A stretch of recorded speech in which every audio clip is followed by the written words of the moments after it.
कंगना जी, सबसे पहले welcome to our channel.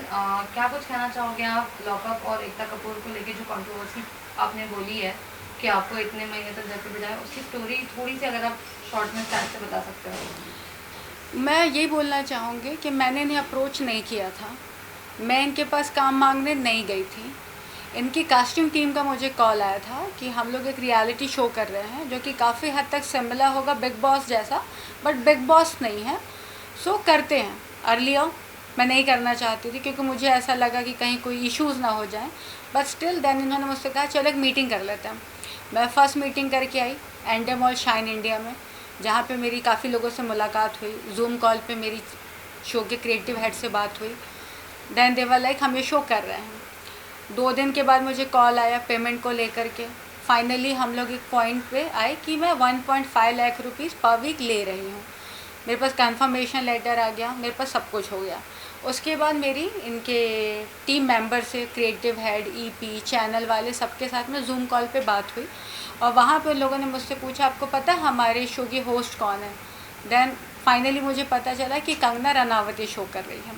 उनका पहला क्वेश्चन कि आपको कोई इशू तो नहीं कंगना कर रही है, क्योंकि देयर वर मैनी आर्टिस्ट जिन्होंने छोड़ दिया ये शो जब उनको पता चला कि कंगना रनावत कर रही है शो। मैंने कहा नहीं नहीं, मुझे कोई इशू नहीं, वो अपना काम करी, मैं अपना काम कर रही हूँ। फिर उसके बाद उन्होंने मुझसे पूछा आपको पता है यहाँ पे आपके सीक्रेट्स रिवील होंगे, जब आपका एलिमिनेशन राउंड आएगा तो हम लोग आपके सीक्रेट्स रिवील करेंगे, आपको अपने आप को बचाने का वही एक तरीका है। फिर आपके पास आपके पॉइंट्स होने चाहिए आर्ग्यू करने के लिए। फिर वही सारी बातें हुई। फिर उसके बाद उन्होंने मुझसे पूछा आपके ब्लड टेस्ट, आपके लास्ट 1 ईयर में जो भी चेकअप्स हैं, जो भी मेडिसिन्स लेती हैं, आप अल्कोहल कंजम्पशन करती हैं नहीं करती हैं, आप सिगरेट्स पीती हैं नहीं पीती हैं। तो मैंने बताया मैं सिगरेट्स नहीं पीती हूँ, मेरा अल्कोहल का कोई सीन नहीं है। फिर मैंने सारे मेडिकल रिपोर्ट्स उनको दिए, एंडेमॉल का सारा फॉर्म जो आता है वो सारी चीज़ें मैंने उन्हें भेजी। उसके बाद उन्होंने मुझसे डॉक्टर का नंबर लिया, उन्होंने बात की। मैं डायबिटिक हूँ, मैं इंसुलिन डिपेंडेंट हूँ, तो मेरे उन्होंने इंसुलिन के नाम मैंने 1.5-2 महीने के लिए शॉपिंग कर ली दवाइयों की। फिर उन्होंने उसके बाद मुझे सबअर्बन भेजा जहाँ पे वो सारे टेस्ट करते हैं, सारे ब्लड टेस्ट वो करवाए। उसके बाद इनके साइकेट्रिस्ट के साथ में 2 से ढाई घंटे का सेशन था, वो हुआ, वो इंटरेक्शन किया पूरी तरह से प्रॉपर। फिर उसके बाद इनके क्रिएटिव हेड वगैरह सबके साथ फिर से 2 से ढाई घंटे का सेशन हुआ। फिर उसके बाद बैक टू बैक चल रहा है, बैक टू बैक चल रहा है। फिर कोशा के साथ में मैं कंटिन्यूसली टच में हूँ, रिदांश के टच में कंटिन्यूसली हूँ, सबसे बातें चल रही, सारी चीज़ें हो रही हैं धीरे धीरे। हाँ, फिर एक दिन एक पॉइंट पे आते हैं कि now you should start shopping. मैंने कहा चलो ठीक है। तो उनकी एक बड़ी लंबी चौड़ी सी लिस्ट आई जहाँ पे it was written very clearly कि आपको ऐसे बैग कैरी करने हैं, उस पर कोई ब्रांड नहीं होना चाहिए, कोई लोगो नहीं होना चाहिए, कोई प्रिंट नहीं होनी चाहिए, कोई फेमस कार्टून नहीं होना चाहिए, कोई रिलीजियस कैरेक्टर नहीं होना चाहिए। पूरी की पूरी शॉपिंग बदलनी पड़ गई, पूरे सामान चेंज करने पड़ गए। 2 से ढाई लाख की सिर्फ शॉपिंग हुई। मैं ये अमाउंट इसलिए मेंशन कर रही हूँ, बहुत छोटा पैसा है, ऐसा नहीं कि बहुत बड़ा है, बट जिस सिचुएशन में मैं अभी हूँ, क्योंकि मैंने 1 साल से कोई काम नहीं किया, तो मेरे लिए मैटर करता है।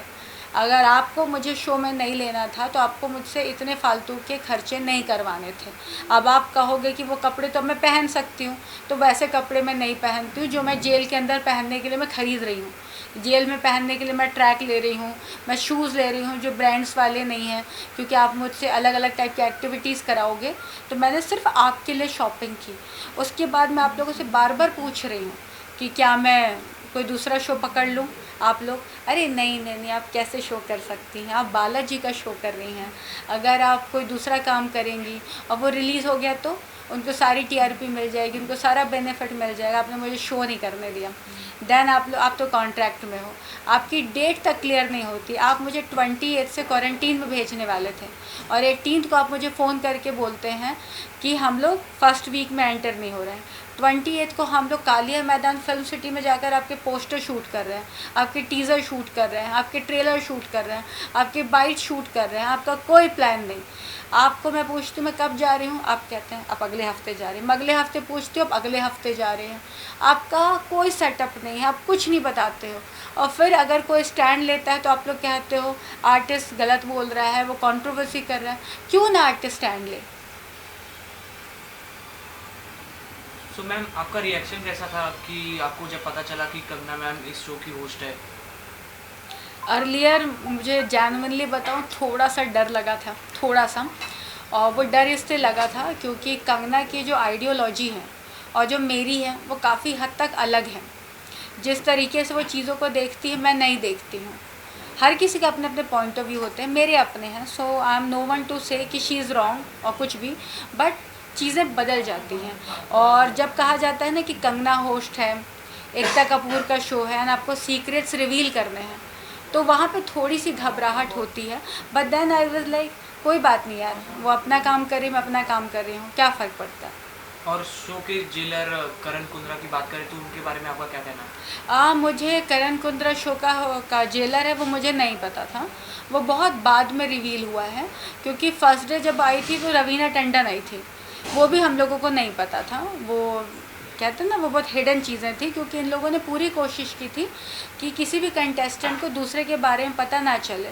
उसी तरीके से उन्होंने बहुत सारी चीज़ें ना छुपा के रखी थी।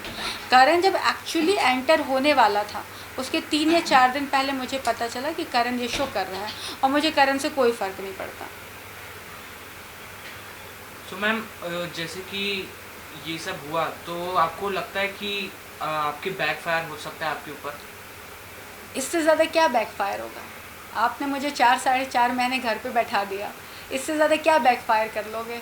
बैकफायर तब होती है चीज़ें जब आप पे कोई ट्रस्ट करता है। मैंने आप पे ट्रस्ट किया इसलिए मैं बेवकूफ़ बन गई, मैं आप पे दोबारा ट्रस्ट नहीं करूँगी।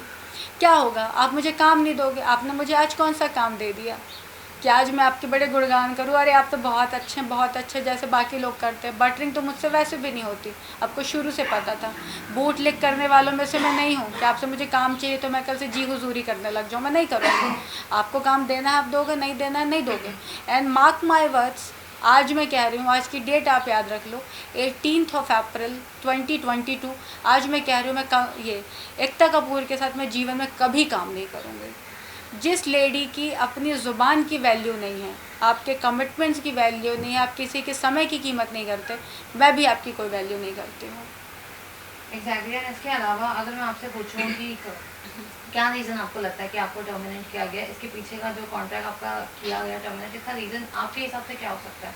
मुझे कुछ नहीं पता, बिलीव मी, क्योंकि जब मैं शो के लिए मीटिंग करने गई थी तो जिस तरीके से मेरा इनके साथ इंटरेक्शन था, उन्होंने कहा गहना मैम आप लास्ट 1 ईयर से कंटिन्यूसली न्यूज़ में हो, तो बताओ आपको शो करना है। मैंने कहा कर सकते हैं। तो उन्होंने मुझसे पूछा कि आपको लगता है कि आपको और भी पब्लिसिटी की ज़रूरत है? तो मेरा एक स्टेटमेंट था कि पब्लिसिटी की ज़रूरत तो शाहरुख खान को भी होती है। अगर एक एक्टर मार्केट से थोड़े दिन के लिए गायब हो जाए तो उसे कमबैक की ज़रूरत पड़ती है, ये मैंने कहा था। तो ये लोग मेरे को लेकर के बहुत बहुत ओवर कॉन्फिडेंट थे, बहुत ज़्यादा एक्साइटेड थे, मुझे कभी नहीं लगा। और ये जो वाइल्ड कार्ड वाली एंट्री है जो मुझे 18 को पता चली, 18 मार्च को, वो भी मेरे लिए शॉकिंग था, क्योंकि मैं मेन कंटेस्टेंट की तरह जा रही थी। I was one of the 16। मेरी इनके डिज़ाइनर के साथ फिटिंग से लेके हर चीज़ को लेकर बात हुई है। एंड मुझे पता है कि इनके किसी क्रिएटिव हेड को भी नहीं पता था टिल 18 कि मैं वाइल्ड कार्ड में हूँ। और अचानक से जो 21 को पता चला है, वो तो मुझे नहीं लगता किसी को भी पता होगा, तो मुझे कैसे पता होगा? और रीज़न तो एकता कपूर ही बता सकती है। तो वेल आपने घर आप 3.5 महीने बैठे थे, तो आपने इसके ऊपर कोई जो है कंप्लेन रजिस्टर की क्यों नहीं, और कुछ फाइल क्यों नहीं किया उनके अगेंस्ट? देखो मैं आपको एक बात बताती हूँ, जब आप ना कोई इंडस्ट्री में जब आप काम करते हो तो एक तो बहुत टफ़ हो जाता है किसी के अगेंस्ट केस करना या किसी के अगेंस्ट स्टैंड लेना। और मैं हूँ नहीं उन लोगों में से जो किसी के ख़िलाफ़ केस करे, किसी के ख़िलाफ़ स्टैंड ले। आज ये जो हो रहा है ये मैं अपने लिए स्टैंड ले रही हूँ। किसी को डिफेम करना, किसी के ख़िलाफ़ बोलना, ऐसा कुछ नहीं है। मैं वो बोल रही हूँ जो एक्चुअली ट्रुथ है, मेरे पास हर चीज़ का प्रूफ है। और मैं इसलिए बोल रही हूँ कि अगर आज मैं नहीं बोलूँगी तो कल कोई नहीं बोलेगा। ऐसे ना जाने कितने आर्टिस्ट हैं जिनको 6-6 महीने घर पे बैठा दिया जाता है, उनके साथ शूट कर लिया जाता है, फिर अचानक से शो बंद हो जाता है तो उन्हें उनकी पेमेंट नहीं मिलती है। 3 महीने शो चला, उसके बाद कुछ दिन के बाद बंद हो गया, फिर बोलते हैं 6 महीने बाद पेमेंट ले जाओ। उस ड्यूरेशन में आर्टिस्ट कैसे घर चलाएगा? आर्टिस्ट को 25 दिन के लिए ब्लॉक किया जाता है, 30 दिन के लिए ब्लॉक किया जाता है, 5 दिन का शूट होता है। आर्टिस्ट को सेट पे बुलाकर मेकअप करवा देते हैं, एक्टिंग नहीं करवाते हैं तो पेमेंट नहीं देते हैं, भले आर्टिस्ट का पूरा दिन चला जाए। स्टैंड तो लेना होगा। 12 घंटे के शिफ्ट में आप 18 घंटे काम कराते हो। आर्टिस्ट जहाँ रहता है उससे 2 घंटे की ट्रैवलिंग होती है, 2 घंटे वापस आता है, 12 घंटे की शिफ्ट होती है, 16 घंटे वो वैसे भी काम करता है। उसके बाद आप उसे 8 घंटे और काम कराते हो। आर्टिस्ट सिर्फ ये सोचिए चुप रह जाता है, आज नहीं बोलना है, कल काम नहीं मिलेगा, नहीं बोलना है, इस तरीके से उसकी पूरी ज़िंदगी घिस जाती है। और वो जैसे आया था शायद एक अच्छे इंसान की तरह आता है, बाद में एक ज़िंदा लाश बन के रह जाता है। और एक दिन आता है जो सुशांत सिंह राजपूत जैसे लोग सुसाइड कर लेते हैं, मर जाते हो, पता नहीं कितने लोग मर जाते हैं। बाद में 4 लोग खड़े हो जाते हैं पोस्टर लेके, हमको सिंपैथी है। जब वो ज़िंदा था तब सिंपैथी नहीं थी। आज आप उसके लिए 4 मॉडल्स खड़ी हो जाती है रोने को, हम उससे ये करते वो करते। वो ज़िंदा था तब कोई क्यों नहीं करता है। सो मैम, आपको जब पता चला कि आप शो में जाने वाली हो तो आप शो फॉलो करती थी, और अगर करती थी तो आपका फेवरेट कंटेस्टेंट कौन था शो में? जब मैं शुरू में मैं भी एक्साइटेड थी कि मैं शो कर रही हूँ, तो जब फर्स्ट डे रिवील हुआ मुनव्वर वगैरह, तो मैं शो को जेन्युइनली बहुत अच्छे से फॉलो कर रही थी। और मैंने देखा मुनव्वर की फ़ैन फॉलोइंग एक्चुअली अच्छी है। लोग उसे वाकई बहुत अच्छे से कमेंट्स करते थे। हम लोग ना कमेंट्स पढ़ते थे, मैं प्रॉपर फॉलो कर रही थी। मैं 2-3 आईडी से मैंने लॉगिन किया था कि बालाजी का शो है, उनके फॉलोवर्स बढ़ जाए, उनके व्यूवरशिप बढ़ जाए। मैं भी बार बार एग्जिट होकर बार बार लॉगिन करती थी कि उनके व्यूवर्स बढ़ जाएँ। मैं पूरी कोशिश कर रही थी कि लोगों का अच्छा हो जाए। तो मैंने वहाँ रियलाइज़ किया कि मुनव्वर सबसे रियल था, और अगर वो फेक भी था ना तो इतने अच्छे से फेक था कि वो बुरा नहीं लगता था। स्टेटमेंट भी पास करता था तो सार्कास्टिक होते थे, लेकिन वो बेटर नहीं थे। So he was playing really well. वो मेन गेमर था, और सबको वहाँ पे जो कहते हैं ना क्यूट वाला एक अच्छी सी जो फीलिंग आती है तो मुनव्वर के साथ आती थी। आप देखते हर कोई घेर रहा था।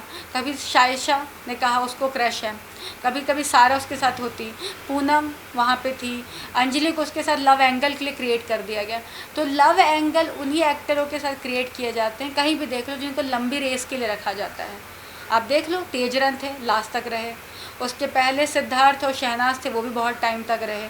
आसिम और उसका जो था उमर, नहीं क्या नाम था, आसिम और हिमांशी, ये लोग साथ में थे। सो जब लव ट्रायंगल या लव एंगल्स क्रिएट किए जाते हैं ना किसी भी टाइप को, इसीलिए रखे जाते हैं ताकि वो टीआरपी दे और लंबे टाइम तक रहे। सो आई फील कि मुनव्वर फाइनल पर तो है।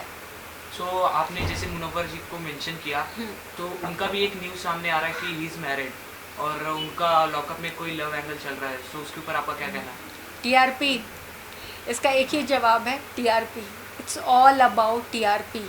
इवन मुझसे भी पूछा गया था कि अगर आपको शो के अंदर जाके अफेयर करना पड़ा तो are you okay with that? I was like done. मैंने कहा मेरा अगर स्वयंवर भी करवाना पड़े शो में ना तो करवा देना, हम स्वयंवर भी कर लेंगे फॉर टीआरपी। सो ये सारा गेम तो टीआरपी का है। जो कंटेस्टेंट टीआरपी देता है वो ज़्यादा टाइम तक है। आप लड़ कर दो, झगड़ के दो, रो कर दो, ड्रामे करके दो। सो ये सारा गेम टीआरपी का है। एंड मुझे पता नहीं क्यों लगता है, मैं हालांकि कोई प्रेडिक्टर नहीं हूँ, बट फिर भी मुझे ऐसा लगता है कि जिस दिन ये शो ख़त्म होगा अंजलि एंड मुनव्वर मिलेंगे भी नहीं। मेरे इस शो को लेके काफ़ी कंट्रोवर्सी हो रही है, तो अगर अब आपको सीज़न 2 या फिर नेक्स्ट सीज़न ऑफर हुआ तो क्या आप जाना पसंद करेंगे? मैं लाइफ में कभी नहीं करना चाहूँगी। मुझे अगर अभी फ़ोन आए ना कि कल आप इनकी वाइल्ड कार्ड एंट्री में चले जाओ, अगर वो मुझसे कहते हैं कि हम आपको जो पे कर रहे हैं उससे हम आपको 10 गुना भी ज़्यादा देते हैं, मैं तो भी नहीं करूँगी। मैं अपनी लाइफ में अपनी बात को लेकर बहुत पक्की हूँ, और जो उतर गया नज़र से ना उतर गया। एकता मैम, आपने पूरी इज्जत खो दी यार। बिलीव मी, मैं आपकी बहुत बड़ी फ़ैन थी, मैं लड़ जाती थी लोगों से आप लोगों के लिए, बट अब आपकी ना 0.1% भी रिस्पेक्ट नहीं है। और आज क्या, किसी भी साल में मैं आपका कभी कोई शो नहीं करूँगी। सो लॉकअप के अलावा कोई अदर शो, रियलिटी शो जो आपको पसंद हो और आप उसमें जाना चाहो?